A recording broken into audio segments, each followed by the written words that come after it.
आप देख रहे हैं ENI live next generation media.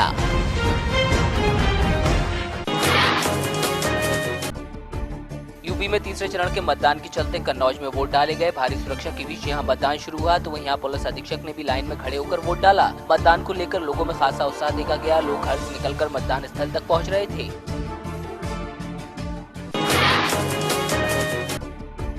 उधर उन्नाव में भी भारी सुरक्षा के बीच मतदान शुरू हुआ। यहाँ 2303 मतदान केंद्रों पर भारी सुरक्षा के बीच वोट डाले गए तो वहीं मतदान के दौरान परिंदा भी पर न मार सके, इसके लिए प्रशासन पूरी तरह मुस्तैद दिखा।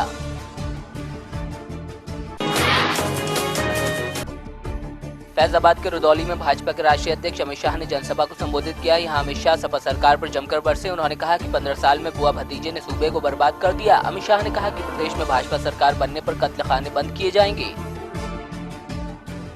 एक से अपनी मां परेशान है और दूसरे से अपना बाप परेशान है और उत्तर प्रदेश कोने से परेशान है। ये दो पार्टियों का गठबंधन नहीं है, ये दो विचारधाराओं का गठबंधन नहीं है।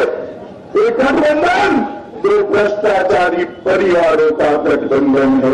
परिवार मुख्यमंत्री अखिलेश यादव ने बांदा के कमासिन में एक जनसभा को संबोधित किया। पीएम पर निशाना साधते हुए अखिलेश ने कहा कि पीएम मोदी मन की बात करना बंद करें और काम की बात करें। तो इन्होंने कहा कि सपा सरकार ने केंद्र से ज्यादा किसानों की मदद की है। हम आने वाले समय में आपको भरोसा दिलाते हैं, हमें बांटने के लिए चाहे टेक्नोलॉजी का व्यवस्था का साथ लेना पड़े, ठेकेदारों को चाहे हमें कोई अलग तरीके के मानक बनाने पड़े, हम आने वाले समय में फैसला करेंगे कि हमारे गरीबों को पूरा का पूरा राशन उपलब्ध हो जाए, कहीं उनके साथ अन्याय न हो। बांदा के अतर्रा में बसपा प्रमुख मायावती ने जनसभा को संबोधित किया। यहाँ मायावती ने मीडिया सर्वे और ओपिनियन पोल्स को मैनेज बताते हुए कहा कि चुनाव के बाद सब पोल खुल जाएगी। तो वहीं मायावती ने कहा कि बीजेपी सीएम का चेहरा बताने की हिम्मत तक नहीं जुटा पा रही। के रूप में पेश करने की अभी तक भी हिम्मत नहीं जुटा पा रही है। और वहीं दूसरी तरफ सपा के मुख्यमंत्री पद का चेहरा जो अपनी सरकार में शुरू से ही यहाँ खासकर कानून व्यवस्था व अपराध नियंत्रण के मामले में जबरदस्त दागी चेहरा रहा है।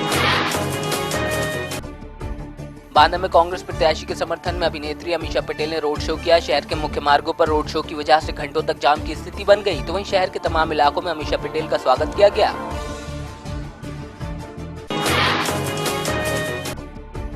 अमेठी के मुसाफिर खाना में गौरीगंज से भाजपा प्रत्याशी के समर्थन में मध्य प्रदेश के मुख्यमंत्री शिवराज सिंह चौहान ने जनसभा को संबोधित किया। कांग्रेस के गढ़ में बोलते हुए शिवराज ने सपा कांग्रेस गठबंधन पर जमकर चुटकी ली और कहा कि सपा के राज में विकास संभव नहीं।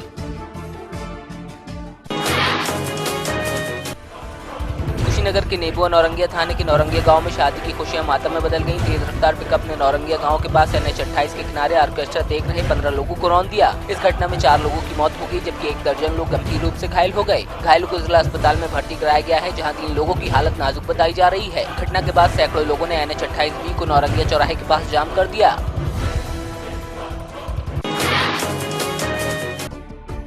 मथुरा में इनकम टैक्स विभाग ने एक व्यापारी को 1200 करोड़ से ज्यादा का ट्रांजैक्शन करने के मामले में नोटिस भेजा है। ये सारा ट्रांजैक्शन व्यापारी के पैन कार्ड से किया गया है। व्यापारी की माने तो उसे इस बारे में खुद नहीं पता। पैन कार्ड एक बार नहीं बल्कि 6954 बार इस्तेमाल कर 1200 करोड़ से ज्यादा की रकम इधर से उधर की गई है। बैंक में तो पता लगा कि हमारा वहाँ पैन नंबर किसी उनकी गलती से शायद वहाँ ऐड हो गया है, जिसकी वजह से ये पैसा हमारे खाते में बोल रहा है, हमारे पैन नंबर में बोल रहा है। अब उसको सर्च कर रहे हैं। हमने डिपार्टमेंट को, इनकम टैक्स डिपार्टमेंट को भी इन्फॉर्म किया है और PNB को भी इन्फॉर्म किया है कि भाई ये जहाँ पे भी जिस लेवल पे भी गलती है इसको शॉर्ट आउट किया है और हमें इनसे इस नोटिसों से दूर रखा है।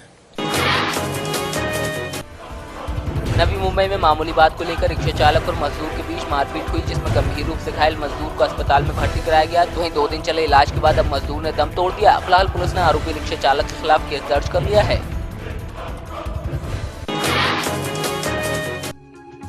सिरोही के बरलूट थाना क्षेत्र में आतंकवाद के खिलाफ हुंकार दौड़ का आयोजन किया गया, जिसे बरलूट थाना अधिकारी पूराराम मीणा ने हरी झंडी दिखाई। तो वहीं पुलिस अधिकारियों और सैकड़ों ग्रामीणों, शिक्षकों और डॉक्टरों ने हिस्सा लेकर दौड़ को सफल बनाया।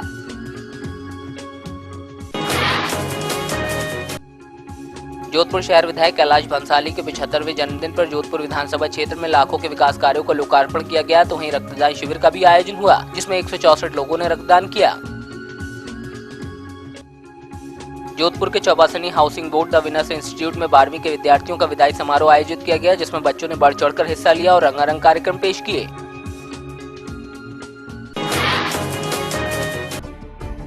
दमोह में सूबे के वित्त मंत्री जयंत कुमार मलैया ने प्रधानमंत्री आवासीय योजना के तहत भूमि पूजन किया और आधारशिला रखी। इस दौरान उन्होंने कहा कि आवास हमारी सबसे बड़ी आवश्यकता है। प्रधानमंत्री मोदी का सपना है कि 2022 तक हर व्यक्ति के सर पर खुद की छत हो।